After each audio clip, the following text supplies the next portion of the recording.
Hello everyone. Today we're going to be taking a look at Command at Sea, naval rule set for naval miniatures in Tabletop Simulator. Command at Sea is a very different kind of game compared to some of the other systems that I've featured on my channel.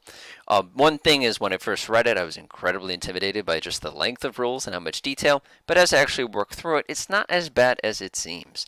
So to go ahead and get us started today, we have a pretty straightforward scenario. We have the Admiral Graf Spee, and we have this poor merchant transport vessel just kind of steaming away, doing its own little thing in the morning. Now, one of the cool things about Command at Sea is it's a complete system. So you have aircraft, submarines, you have detection, you have gunnery, you have torpedoes, pretty much anything you can possibly simulate that's naval or air, you can do within this given system.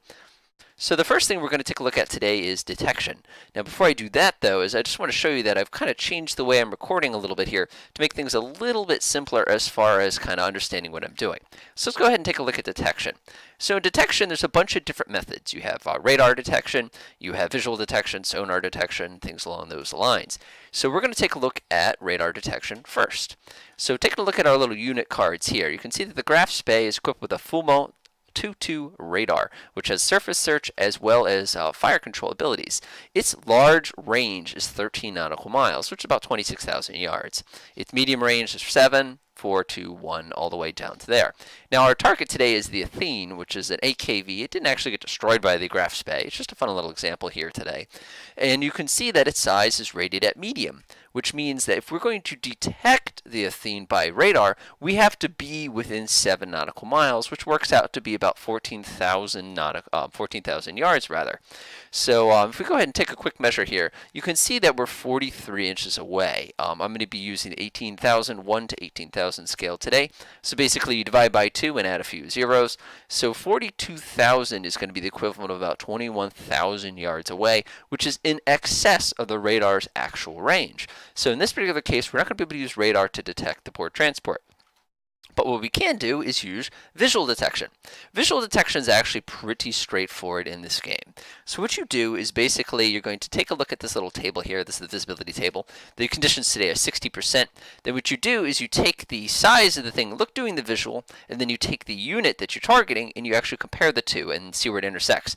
In this case, it says 21.6, which means 21,600 yards is where theoretically they could start to see each other.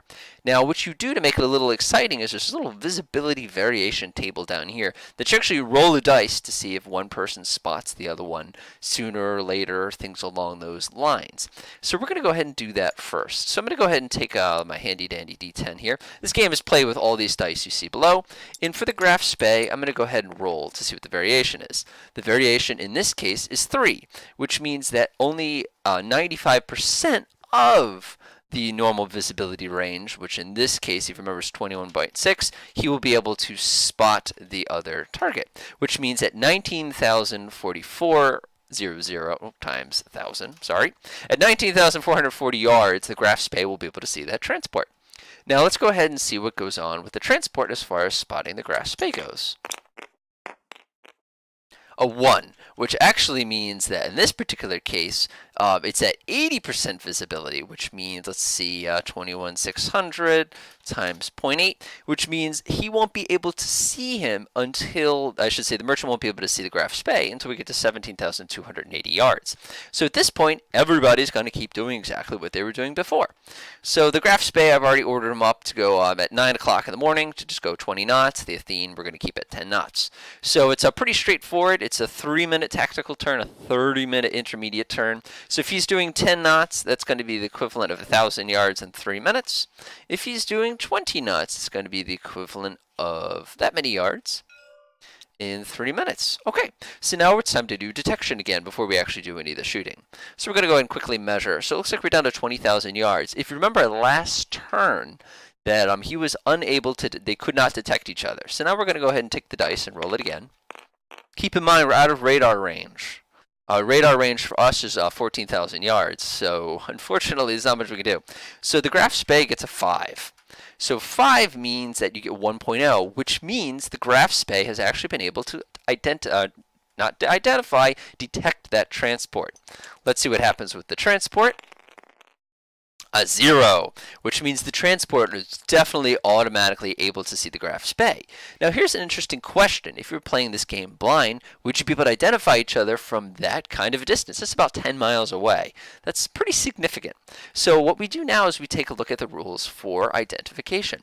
So what you do is you basically roll a d10 and there's these little modifiers down here.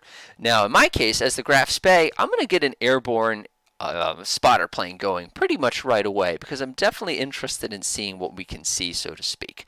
So taking a look down here, what are our modifiers? Oh boy, so it's going to be -2. -2 visibility is pretty good. -2. Okay, let's find out what happens. So the graph space is going to try to identify the transport. 5 -2 is 3. 3 means I can identify that there's a ship out there. It might be a battleship. So let's see what the transport does as far as identifying the graph's bay. 5 -2 again, same thing. The graph space sees a ship out there, has no idea. So that's pretty cool. So at this point, nobody's going to be firing anything. I'm going to order this guy to start preparing to launch his plane, which is going to take us 5 tactical turns. So we're going to go ahead and fast forward to the end of those turns. I'll do each turn tactically if I needed to, but just to save some time, we'll go ahead and skip some time. So at 9:15, 20, launch plane. We're going to stay right on course. Of course, the Athene in this particular case,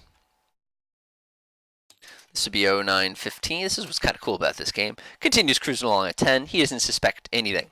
So 15 minutes have passed, which is basically the equivalent of, remember the 3 minutes, 5 individual tactical turns, which means they technically had 5 more turns to identify each other. But we'll wait until the end of that just to simplify things. So remember, he does 4 per turn, which mean he moved 20 inches in that time. Also at the end of that time, one of his float planes has been launched doing 50% of its top speed. Meanwhile, this guy, remember he's only moving 2 inches per turn, is only moved forward 10 inches. Okay, so now we're going to go ahead and do, and I'll measure that distance first so we can see how easy this identification is. So now they're 14,000 yards away. They're still technically out of radar contact at this point, which I think, like I said, is sort of interesting how that actually works. But the good news is they're within the 50% visibility range, so we lose our -2 penalty here. So we're going to go ahead and see what happens if the graph's bay can successfully identify that ship. That is a 10. Let's see what that does for us. 10, correct class. So we've identified it. We know it's the Athene. We're ready to engage. Go ahead and roll for the transport. He gets a 9. He realizes how much in trouble he is when he realizes it's the graph's bay now pursuing him. I'm actually going to take everything. It looks like we didn't actually need that transport plane. I'm just moving everything backwards to make it a little easier, because I know what the transport's next move is. So now we're ready to do a regular turn. So the time currently is 9:15. The first thing you do in this game, which I think is wonderfully simple, is you're going to go ahead and basically put all your standing orders / normal orders and things along those down that you can go ahead and set up. Again, pretty straightforward as far as that goes. Again, I'll skip along a little bit here. Yeah, so we're going to start with our plotting phase. So I'm going to go ahead and say this is, we're going to stay at 9:15. We just launched that. We're going to keep that together. The Athene's going to go ahead and keep that together. He'll turn next turn. So then after the plotting phase, we do the movement phase. We took care of that. And now we begin the plan fire phase. So the plan fire phase is basically, I pre-selected a target and would like to engage. Technically, when you're doing your plotting, we should run this in. Attack, fire all Athene. The Athene is not going to open fire just yet, hoping it can get out of the way. So now we go ahead, and as you can see, we move over to our planned fire phase. So the first thing we want to do for the graph's bay is we want to go ahead and measure the range here. We're about 14,000 yards. Then we're going to look at the little kind of almost character sheet for the graph's bay. Do we have anything within 14,000 yards that can hit? Let's take a look. Our main guns, we have 6 barrels. They're 280 millimeters. Those guys are at medium range. Our little tiny 150 millimeters are long range. We might want to leave those out for now. Let's take a look down here. Our 105 millimeters, those guys are also at long range. I might want to close a little bit. Of course, all firing is simultaneous, which means if we take a look at the Athene, if he chose to fire back, he's got a couple weapons that are in extreme range, but he's not even going to bother with those because it's not going to do much more than make the graph's bay mad. So how do we do firing? Firing's pretty easy. We declared our targets, and after everybody writes down the targets that they're going to attack, you go ahead and roll to see what happens. So we have our range, and then we're going to get ourselves the handy-dandy firing chart. Allow me to skip ahead here. Almost got it. Almost got it. Bingo. So what the firing chart does for us is this is basically going to tell us what our base chances are hitting and what the modifications are. So first of all, we need to figure out what our, before you do ranges, by the way, you want to work these out. Okay, let's see here. Visibility looks good. Silhouetted, no. Dead Reckoning fire, no. Sea state, we have sea state 3, but it doesn't affect us. Let's see, I'm not being fired. Firing ship speed. Oh, I'm not being fired on. There's our first modifier. So that's going to be a +1. Scooting down here, I'm not making any crazy turns, not steering. I'm shooting 6 barrels, so that's +1, +3 is +4. No funky target speed. Aspect. We need to figure out what this is. So in this case, I would say that the transport is giving a fairly broad aspect to the graph's bay. So now we're at +4. It's a target B. We're getting a broad. Goes up to +5. So what do you do with that number? You multiply by 4. Since we are at shorter medium range, in this case medium range. So 4 times 4 is 16. We come up to the medium percentage up here, and you can see that 16 plus 40 is going to give us a 56% chance of hitting. Did I do that? Yeah, I did that right. So 66% chance of hitting the transport at that range with our main guns. So what you do is you grab your D100 and you go ahead and roll and see if we get less than a 66. So in this case, we got an 86. So our shells fall short, they shoot over. Oh, but wait, there's another modifier. If you take a look, we get radar plus visual control. So we're actually supposed to add another 4 to that. So, I'm sorry, another 8 to that, which would have brought us up to 64% chance, which is quite a bit more, but it's still, we rolled like a 77, so it wouldn't have hit anyway. So for shame. So that's it for that shot. We're going to go ahead and use our secondary batteries. Now the thing with secondary batteries is if we use both secondary batteries, we run the risk of the overconcentration penalty. So I'm only going to attack with my 150 millimeter batteries in this particular case. So let's go ahead and work out the calculation once again. So these guys are long range. So let's go ahead and see state, none of that, none of that, none of that. First salvo, none of that. Not being fired on, +2. We can't use the fire control modifier because the CTAC radar does not impact this particular set. We're not doing any radar gun. We're using firing on surface radar data. It's not true. We're not in local control. Spotter aircraft hasn't gotten in range yet. We'll get him moving later on. Number of barrels. We're firing 6 barrels. So here's our first bonus. It's +2. And it's a broad aspect target, so it's +1. So it's +12. We're at long range. +12 gives us a 22% chance. That's not great, but you never know. That's a 70 again. So again, those shots probably go over under. So that is it for the planned fire phase. At this point, we do, things like reaction fire and damage control. But that's not an issue at this time, so we're going to go ahead and move on to the next phase. I did something silly. Okay, so now we're going to go ahead and do our normal plotted phase. We're going to go ahead and say this is going to be 9:17 a.m. 9:17 a.m. We're going to continue launching 20 knots. The Athene, of course, is not stupid, so it's going to start turning away as soon as it can. 9:17, it's going to come forward. Let's see here. It has to make 4, yeah, it's to make 300 yards forward before it can take a, we'll go ahead and take a 45-degree turn to the starboard. And what is that going to use up? That's going to use up 2 knots. That's 5, and then we're going to come forward 5. Okay, so now we're going to go ahead, as far as, we should be declaring our targets after we move, so we'll wait a second. So anyway, we now have an airplane on the board. So airplanes are handled kind of funky because they're so incredibly fast. Usually break the main turn out into individual components in order to make it a little bit smoother. But since this is the only aircraft on the map at the time, I'm going to go ahead and just kind of keep it simple here. The AR-196 has a cruise range of 110. We're doing 60 right now, and now he's at very low altitude. So I'm going to go ahead and move him close because I'm really, really interested in seeing if I can get within 5 nautical miles of this guy. Again, I'm pre-measuring, which is a little cheap. So I'm going to go ahead and put him right there, which he will be able to make that turn. Anyway, let's go ahead and move all our ships now.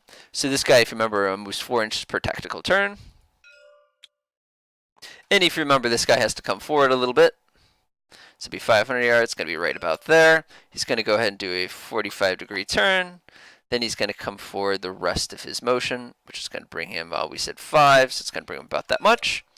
And now we're good to go. Now we do our planned fire phase. So the graph spay is going to go ahead and hit him with everything.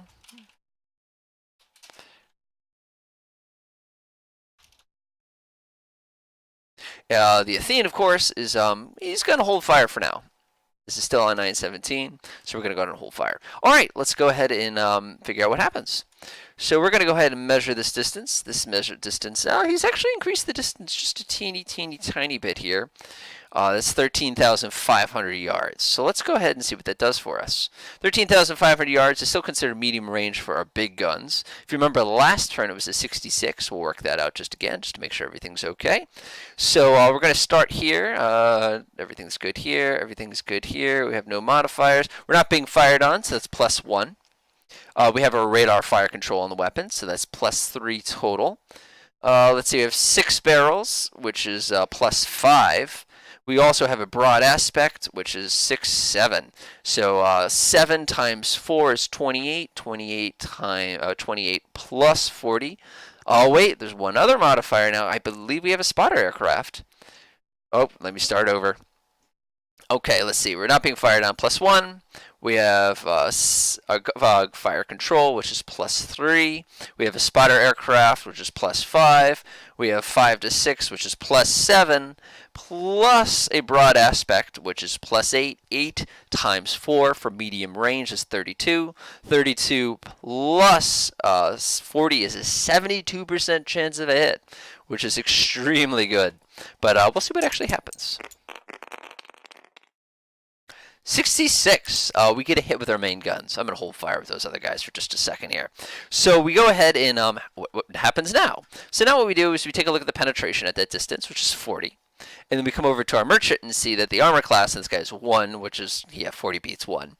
So the damage is 27 per hit. So this is actually pretty straightforward. Remember that we fired multiple barrels. So if you actually come down here, 6 barrels at medium range, you actually multiply that by 3. So 27 times 3 actually gives us 81 damage to the poor Athene here. So I'll make a quick little note. And now we have to check for criticals, but yeah, I know I wasn't going to do this, but I'm going to do it anyway. We're going to go ahead and attack with everything too. So let's see. We have 4 guns that can attack on this side. We're at long range. We got to do the calculation again. Scooting up here. Right here, what do we have?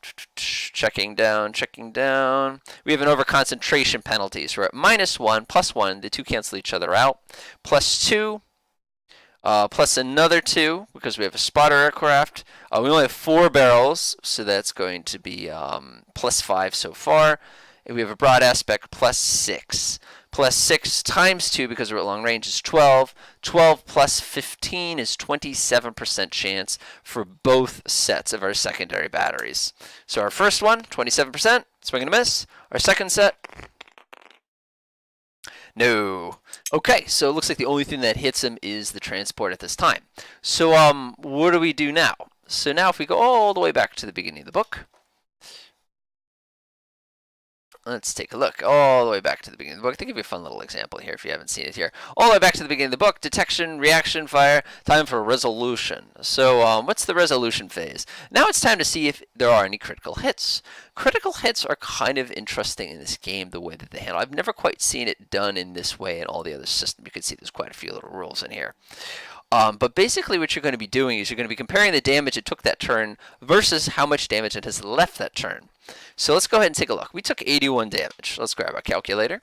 So our maximum damage is 225 minus 81. So then we do 81 divided by that number. That's a 56, which actually rounds down to a 0.5. So then what we do is we come over here to the critical hit table. And then we have to go ahead and compare what a 0.5 is. So now we need to roll a d6 to see how many critical hits we actually inflicted. Obviously, the bigger number, the more critical hits. 2. So in this case, take a look at the 0.5. 2 equals 2 critical hits. So how do we do critical hits? Grab a d20 and go ahead and give it a quick roll and see what happens. So in this case, we got an 11. So an 11 on a minor surface combat. Now, merchant auxiliary is an engineering hit. So engineering hit, since this particular guy can't exactly go that fast, is going to immediately reduce him to half speed. So now he can only make 8 knots. I'll make a quick little note down here. Fortunately, there's no fire, which is actually we'll check to see if there's a fire. I don't think there's a fire.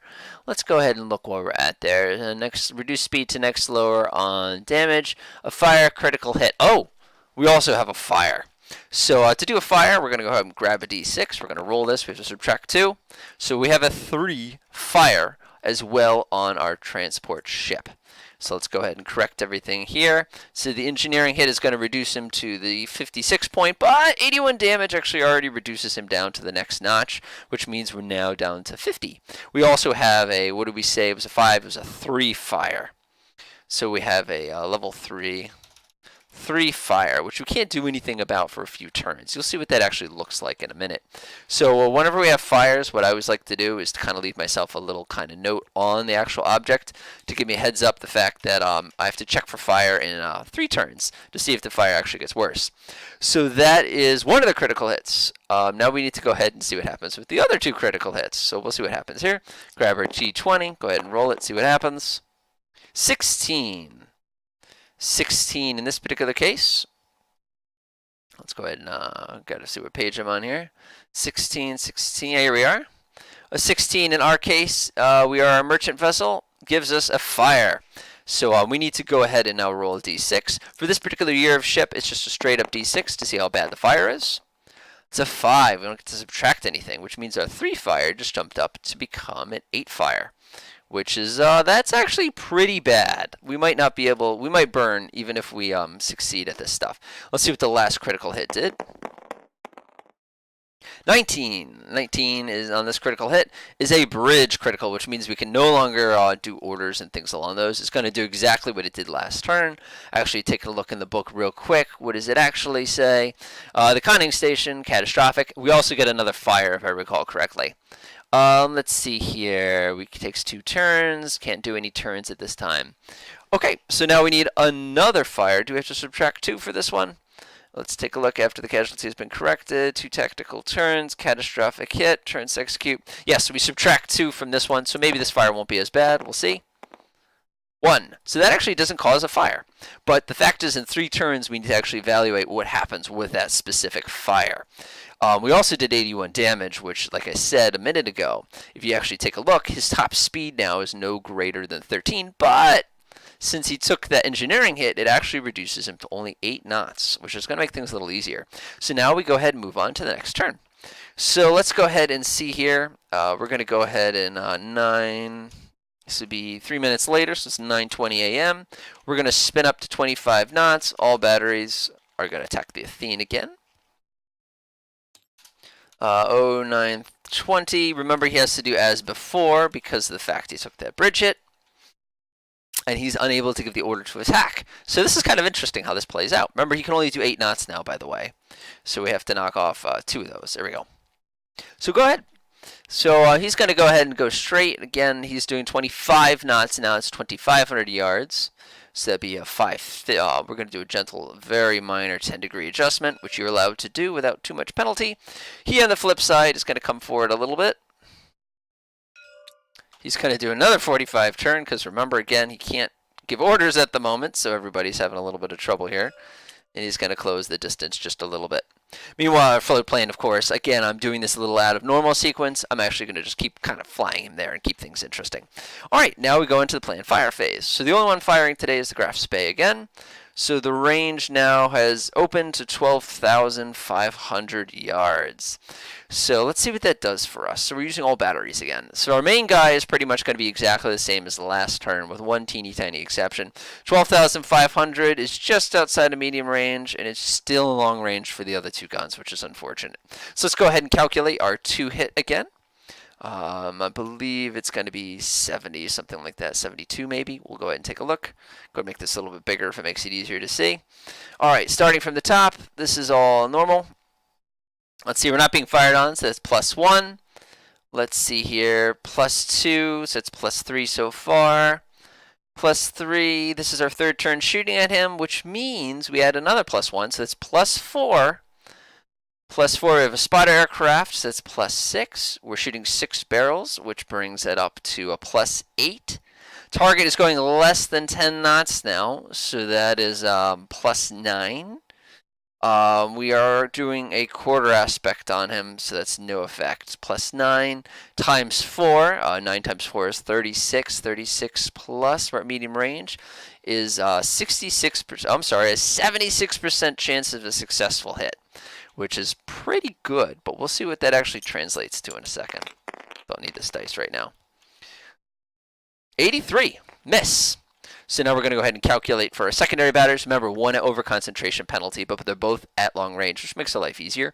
Scrolling down here, our first modifier is going to be not being fired on, plus 1. Over concentration, minus 1, back down to 0.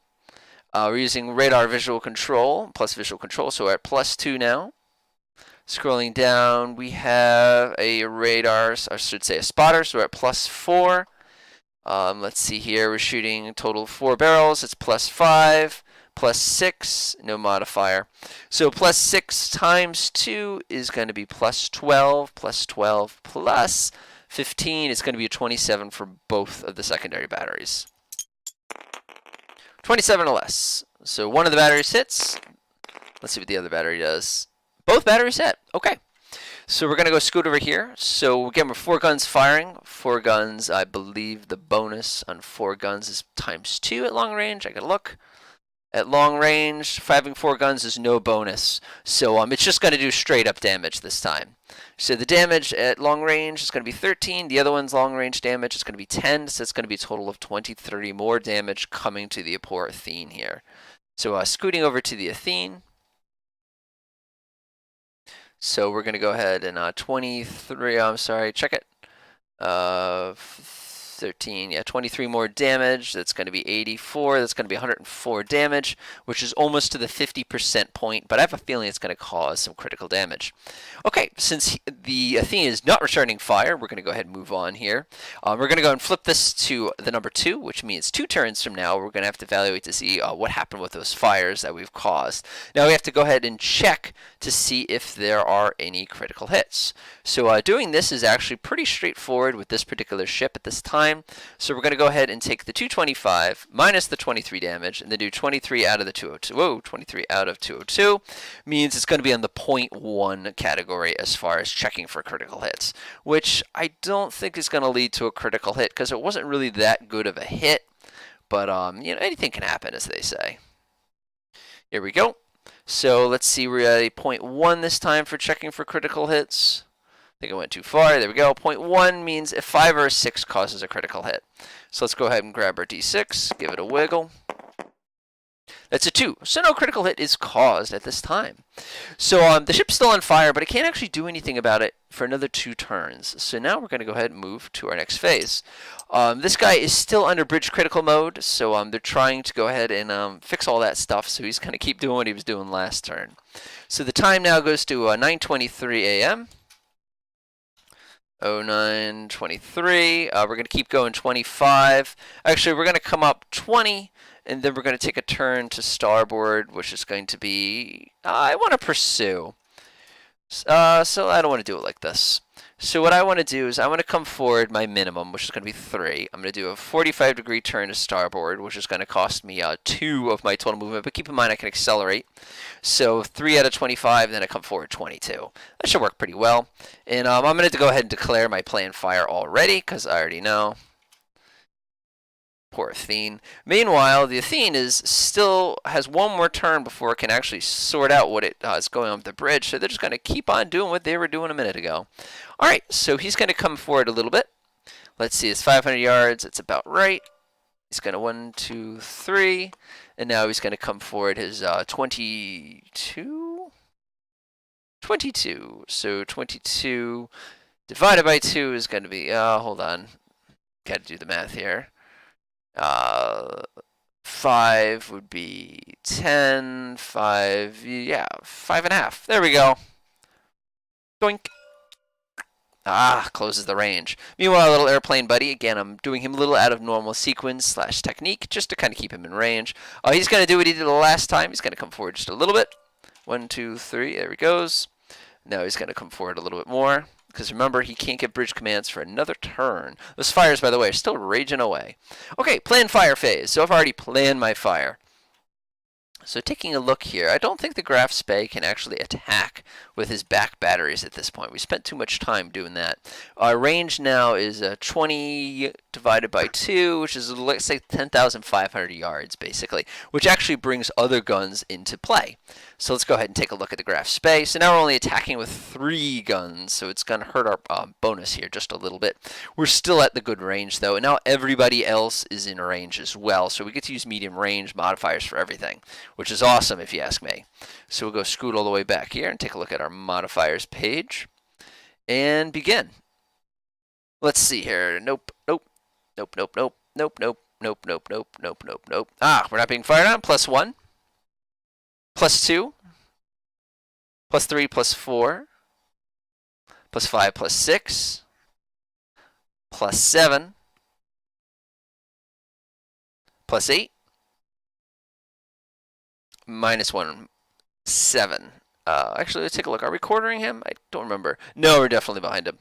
So we're only at +7 this time for our main guns. So +7 would, +7 would be times 4. +7 times 4 is going to be 28. 28 plus 40 is going to be 68% chance of hitting with the front guns in this particular guy. So we'll see what happens this time. The nice thing is we can use this for those other batteries as well. Seriously. So the main guns miss again. It happens. So for our secondary batteries, which are now medium range, but we're going to have an overconcentration problem. The only difference is they're going to be attacked. No, it's going to be exactly the same, but they have the overconcentration penalty. So if the last one was a, let's just work it out. Let's see here. Not being fired on, +1, +2, -1. So that goes to 1 again. We can't use this, so we're at 1. We have a guy who can see it, so that's going to be +3. 3 to 4 barrels is going to be +4. +5, -1 is +4. 4 times 4 is 16, +40. So we have a 66% chance for our 2 secondary batteries to hit the Porthene here. So 68 is a miss, hitting for the little 105 millimeter. Also a miss. So the Graf Spey hits nothing. The Graf Spey really needs to close that range, I think, just a little bit. So to close that range just a little bit is a pretty straightforward process. We'll have to do that next turn. In order to do this, let's see here. We need to go ahead and subtract 1. So next turn, that fire is actually going to take effect on the ship, and we're going to see what's going to happen. Okay, so now we're going to move into, it is now 9:20. Whoops. Yep, the time is now 9. It's 3 minutes later. 09:26. We're going to go ahead and proceed at full speed ahead. All batteries, attack the Athene. The Athene can now give commands again. So the Athene is going to just get away as fast as it can. It doesn't have enough speed to go ahead and go evasive or anything like that. So I'm going to go ahead and have it scoot away at its what's left of its 8 knots. Speaking of 8 knots, we did 104 damage. Nope, it's not past the 54% point, so we're actually pretty good. Okay, so next turn, so we're going to do the Graf Spey first. He gets to come forward 25 knots, which is equivalent of 5 inches. That's actually quite a big distance, as you'll see. This guy gets to scoot away. He's doing 8 knots, which is half of 8. It's 40. Let's see. Yeah, that's 800 yards a turn. So it's going to be 1.6 inches. Of course, our float plane is going to stay right out of its gun range. So what I'm going to do real quick is I'm just going to grab everybody at once. I'm going to go ahead and shift my table this way, just to kind of keep things on the table, so to speak. All right, plan fire phase. So the Graf Spey, of course, is going to try to attack the Athene again, which is now dropped to 9,000 yards. I don't think we're in short range yet. We're not in short range yet, but everybody else is in medium range. So 9,000 yards away. Let's see what that does for us for our main guns. So starting here, we're not being fired on. +1, +2, +3, +4. +5, +6, +7, +8, +7. +7 would be 28 +40. 28 and 40 is a 68% chance with our main guns. Remember, we're only firing 3 barrels this time. 68 or less. 28. That is a hit. So let's go ahead and see what the damage for that is. 28 at medium range is a total of 27 damage. I don't think there's a doubling bonus at medium range with a 3-barrel. No, there is. So we actually double that. So unfortunately, that's a 54 damage added. 54 damage plus 104 is going to be 158 damage. I have to make a mental note that that costs 54 damage. There we go. I'm going to actually put that in parentheses real quick, just to, again, so I don't get confused when I go to do critical hits later. We're going to go ahead and use our other barrels. They're also going to be 66 minus, of course, the overconcentration penalty, which is 4, which is 62. And then we have to subtract out the benefit for the fire control rate also. So 62 minus 8 would be 58, minus 4 would be 54 or better for both of these secondary guns. One gun misses. Now we're going to use the 105 millimeters. 57, one less than 58. That's a hit with the little guys.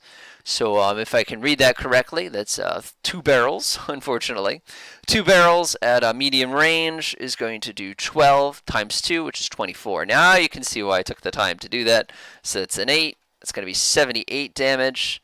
24, that's going to be 62, 82, which actually is going to bring it down several notches, which means its new top speed, let's see here, we're at 182 damage, is going to be somewhere in, yeah, it's going to be down to here at 75. Our top speed now is 4. So that's pretty good as far as shooting. Again, the Athene's not going to shoot back. So now we get to the resolution phase. We're going to scoot over here. We've run out of time. It's time to see what happens with the fire that's raging on board. So our fire is what they call an 8 fire. It's an 8% fire if you want to think about it a slightly different way. So what we do is we have to roll to see how efficiently we've dealt with that fire at the same time as we have to roll to see if the fire gets better or worse. To do that, we need to figure out how overwhelmed our crew is on board right now. So we are a Class B, so a minor fire is considered 10%. So then what we do is we scoot over to this category, and we take a look in the 10% category, and then we roll a d10. Of course, there's a couple modifiers, and we're going to see what happens here. So I'm going to grab this. We're going to go ahead and roll. Low numbers are better. So that's a 9, which means that the fire actually got worse by a d6, which is actually kind of interesting if you think about it. Go ahead and roll that, see how much worse the fire gets. The fire goes up by 6. Oh no! So our fire that was an 8 becomes plus 6 becomes a 14 fire, and now it's going to do 14% of its damage to 14% of the total damage to itself. So we're going to go ahead and do 0.14 times 225. So we just caused 31 extra damage to the poor ship already. So 31 extra damage. I'm going to go ahead and calculate that real quick. So, whoa. So 31 plus, I'm going to be careful here, 78 plus 31 is 109 damage done this turn, thanks to that fire. And then the 182, of course, 182 gets 31 added to it, so it goes up to 213 damage. Now we can check for critical hits. So we had 109 damage done to us just this turn. By the way, you can see that I'm past the 90% point. If I was an abandoning ship, I would certainly be thinking about abandoning ship right now. As a matter of fact, I think I'm going to call it right here. This poor ship, this transport is ablaze. It is basically dead stop. It can do 2 or 3 knots. It's completely on fire. I would say that they would bail. So anyway, that's basically how the game of Command at Sea is played. There's a couple little things I got wrong in there, but in general, that's all there really is to it. The bigger your game, of course, the more complicated it gets. If you throw airplanes and submarines, things get a little interesting, but we'll look at that another day. Enjoy.